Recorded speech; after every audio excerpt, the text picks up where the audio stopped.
Arjun Malhotra and Aisha Kapoor were the picture of perfection.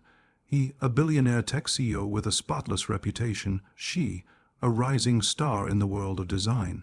But just weeks after their lavish wedding, Arjun was found dead in his car on a deserted road, and the truth Aisha uncovered about her new husband was darker than anything she could have imagined. Arjun Malhotra's life seemed like the kind of story newspapers loved to tell. Born into a modest middle-class family in Chandigarh, he had shown a sharp mind from a young age. By the time he was 12, he was building rudimentary software programs on his father's old desktop computer. His parents encouraged him, though they could hardly imagine how far he would go.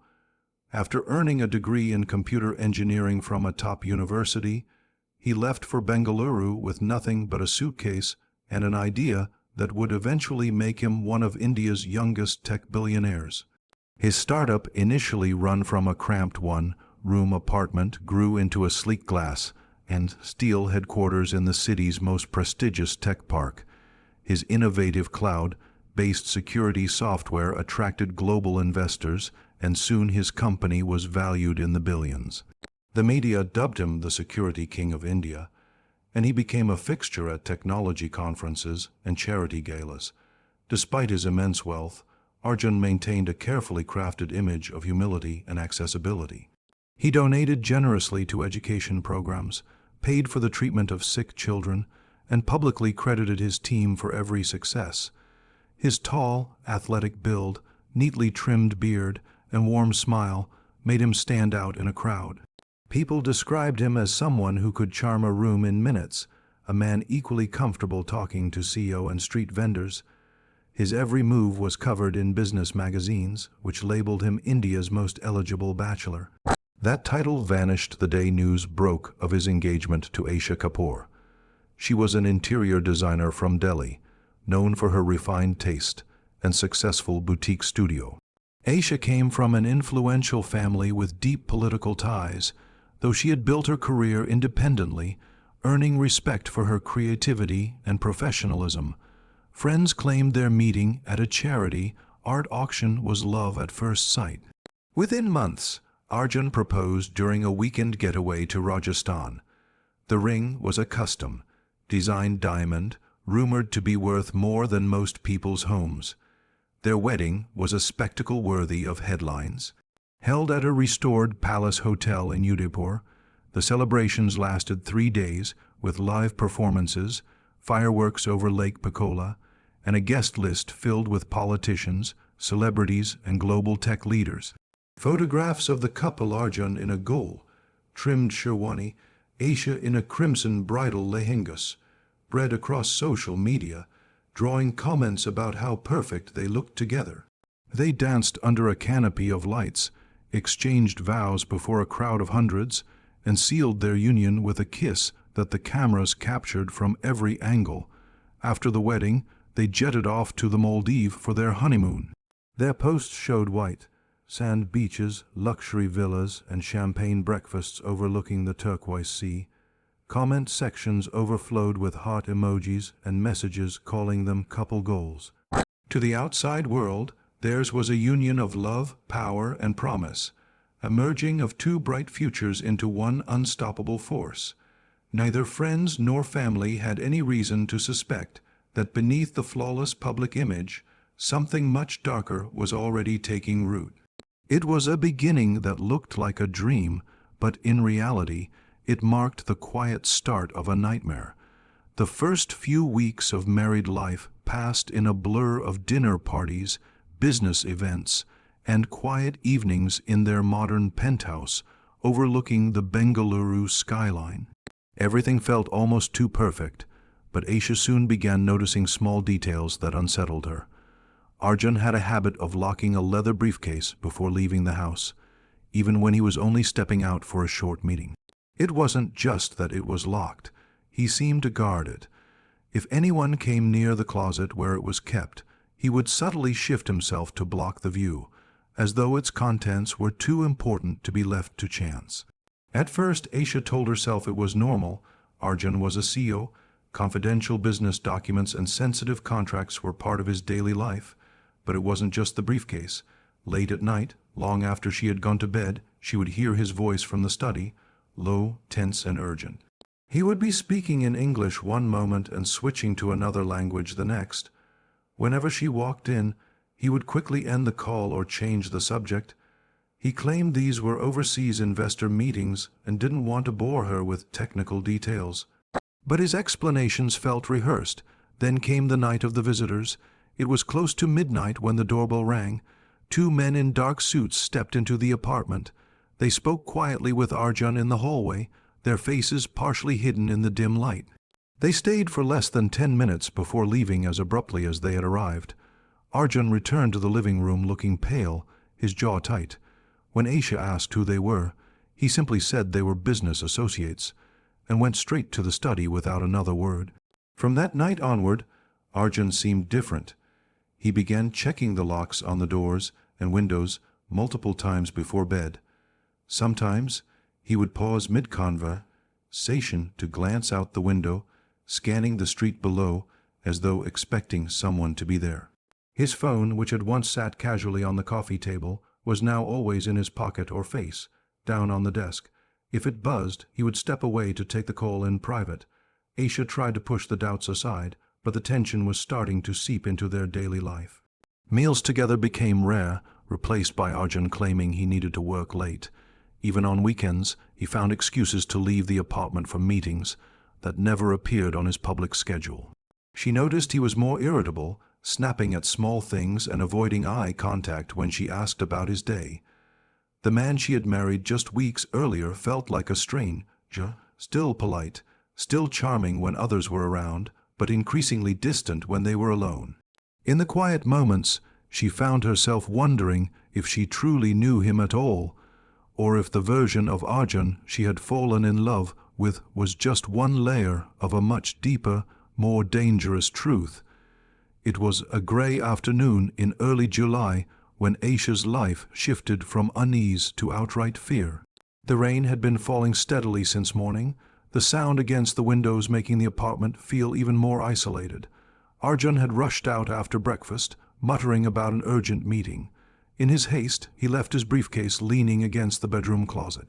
For the first time since their wedding, the small brass lock was unfastened. She told herself to leave it alone.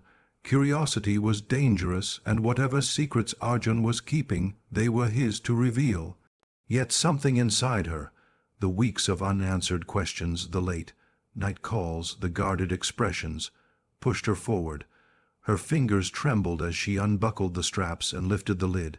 Inside, there were no stacks of company reports or software blueprints. Instead, neat bundles of foreign currency were arranged in rows, held together with rubber bands. Euros, dollars, and several notes she didn't recognize, all in large denominations. Beneath them lay 4 passports, each with a different name but all bearing Arjun's photograph. Some had stamps from countries he had never mentioned visiting. Tucked into one corner was a small envelope containing several grainy photographs. They weren't family snapshots or vacation memories. Each image showed a person, men and women of varying ages, lying motionless in unfamiliar settings. Some were in alleys, some in hotel rooms, others in remote outdoor locations. Aisha's stomach tightened when she noticed a detail in the background of several images. A distinctive silver watch, identical to the one Arjun wore every day. Her breath came faster as she noticed a small USB drive wrapped in a tissue at the bottom of the case. The tissue was stained with a faded, rust-colored mark. She hesitated, staring at it, then carried it to her laptop and plugged it in. At first, the screen filled with folders marked by strings of numbers and letters. Most were encrypted, refusing to open without a password. One folder, however, was accessible. Inside were more photographs, sharper and more deliberate than the ones in the envelope. They depicted the same individuals, but now with timestamps, coordinates, and handwritten notes in the margins. The images were clinical, almost like records of completed tasks. The combination of precision and brutality chilled her. This wasn't random violence, this was methodical, it was planned, and it was linked to her husband. Her hands shook as she closed the laptop. A creeping coldness spread through her chest, the kind that told her she had just crossed an invisible line. Whatever she had stumbled onto was not just about hidden money or shady business deals. It was something far darker. She quickly repacked everything exactly as she had found it, locking the briefcase before returning it to its place. The rain outside had grown heavier, blurring the city skyline. Aisha sat motionless for a long time, listening to the water against the glass. Her perfect marriage, her perfect husband, the life she had been so proud of. It all felt like a fragile shell, one that had just cracked wide open to reveal something she could never have imagined. That night, Aisha forced herself to act as though nothing had happened. She greeted Arjun with a smile when he returned, asked about his day, and served dinner as usual. Inside, her mind was in chaos, every movement calculated to hide the fact that she now knew a secret that could destroy him. She barely touched her food, nodding at his vague explanations about business meetings, while carefully avoiding any questions that might betray her discovery. As soon as he went to the study after dinner, she slipped into the bedroom, took her phone, and scrolled through her contacts until she found a name she hadn't spoken to in years: Rajiv Mehta, a retired police officer who had once been a close friend of her father. He was known for his discretion and his unwillingness to bow to political or corporate pressure. She typed a short, anonymous message from an untraceable number she created through an app, attaching photographs of the passports, currency, and a few of the crime scene images. She added only one sentence: "This man is not who you think he is." Then she hit send and deleted all traces of the message from her phone. The next morning, Arjun seemed restless. He paced while drinking his coffee, checked his phone constantly, and left the apartment without the usual goodbye kiss. Aisha told herself she was imagining things, but her instincts whispered otherwise. That evening he returned late, his clothes slightly disheveled, his eyes sharper than she had ever seen them. He didn't ask about her day. He simply poured himself a drink, sat in silence for an hour, and went to bed without a word. 2 days later, the news broke. A car had been found abandoned on a deserted road just outside Bengaluru.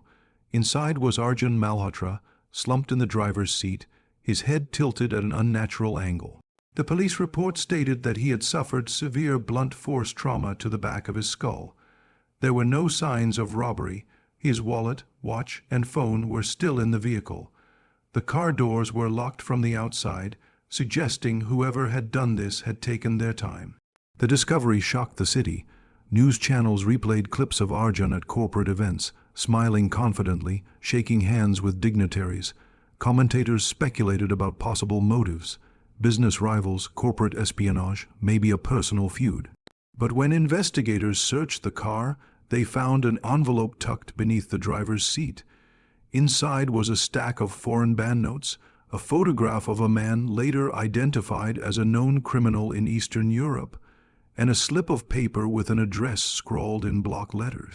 These findings shifted the investigation away from a simple murder towards something far more complicated. The police refused to release further details, but whispers began to spread through business circles and political offices. To those who had seen Arjun as a golden boy of the tech world, his death was a mystery. To Aisha, sitting alone in their now empty apartment, it was confirmation of what she had already feared. Her husband's secret life had finally caught up with him, and whoever had silenced him was still out there. In the weeks following Arjun's death, the investigation took a path that few in the public expected. The initial shock of losing one of India's most prominent tech entrepreneurs quickly gave way to murmurs of scandal as bits of information began to leak from unnamed sources within law enforcement. What began as a high-profile murder case was now unfolding into the exposure of a sprawling international operation. Arjun's carefully curated image as a visionary businessman was dismantling piece by piece. Forensic experts recovered data from the encrypted files on the USB drive found in his briefcase. The information painted a disturbing picture. The files detailed bank transfers amounting to millions of dollars, routed through offshore accounts linked to shell companies across multiple countries. Attached to the records were lists of names, dates, and coded instructions that investigators eventually connected to a series of unsolved killings spanning nearly a decade. The precision of the operations and the global spread of the locations suggested a highly organized syndicate with significant reach. Digging deeper, authorities uncovered that Arjun's tech company had been more than just a cover for money laundering. Its cutting-edge security software, hailed as revolutionary in the corporate world, had been quietly modified for covert surveillance. Clients who appeared on paper to be corporations were, in fact, operatives and contractors for the syndicate. Through his software, Arjun had facilitated tracking, interception of communications, and identification of targets for assassination. The photographs found in the briefcase were confirmed to be completion records of these assignments. The most unsettling revelation was that Arjun himself had not always been working under duress. Witness testimony from an arrested syndicate member suggested that he had initially joined the network willingly, drawn in by the promise of wealth, influence, and protection. Over time, however, his role became more dangerous as he climbed the ranks, making him a liability to the very people who had once valued his skills. When the encrypted files began leaking, likely due to Aisha's anonymous message, the syndicate decided he could no longer be trusted. Police sources quietly admitted that they suspected Arjun's murder had been an internal clean-up, a way to ensure he could never testify or reveal names. The blunt force trauma suggested an execution-style killing designed to send a message to others in the network. The fact that so much incriminating evidence was found both in his possession and in the car hinted that whoever killed him wanted authorities to see just enough to understand the danger, but not enough to dismantle the entire operation. Aisha's role was never officially made public. On record, she was described as a grieving widow who cooperated fully with investigators. Privately, a handful of detectives believed she had been the anonymous source who set the chain of events in motion. Within months, she sold the apartment, liquidated her business, and left India without announcing her destination. The case eventually went cold, with no arrests for the murder itself. But in the shadows of corporate boardrooms and backroom political meetings, Arjun Malhotra's name became a cautionary tale, a reminder that behind the shine of success, there can be secrets so dangerous they lead not just to ruin, but to a silent and sudden end.